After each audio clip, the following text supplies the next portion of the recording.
یقین کرنا مشکل ہے مگر یہ صرف ایک تخت نہیں تھا، یہ وقت کی زنجیروں کو توڑنے والی کرسی تھی۔ حضرت سلیمان کو عطا کی گئی وہ کرسی جس پر بیٹھ کر وہ نہ صرف زمین بلکہ زمان و مکان کی سرحدوں کو پار کرتے تھے۔ یہ وہ راز تھا جسے صرف چنے گئے نبی سمجھ سکتے تھے۔ جنات، ہوائیں اور پرانے آسمان بھی اس تخت کے سامنے جھکتے تھے۔ کہا جاتا ہے جب حضرت سلیمان اس تخت پر بیٹھتے تو وقت ساکت ہو جاتا اور وہ ماضی و مستقبل میں ایسے جھانک لیتے جیسے آئینہ دیکھ رہے ہوں۔ ایک لمحے میں یمن، دوسرے لمحے میں شام اور اگلے ہی لمحے جنت کے پیغام سن رہے ہوتے۔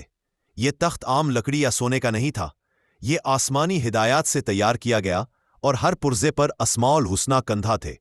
کچھ پرانے نصوص میں درج ہے کہ آج بھی وہ کرسی پوشیدہ ہے، وقت کی تہوں میں چھپی، اور صرف اسی کو ملے گی جو پاک نیت اور سچے دل سے تلاش کرے گا۔ کیا تم اس سفر کا آغاز کرنا چاہتے ہو؟ تو ہماری ویڈیو مکمل دیکھو اور چینل کو سبسکرائب کرو، کیونکہ آگے جو راز آئیں گے وہ تمہیں جھنجھوڑ کر رکھ دیں گے۔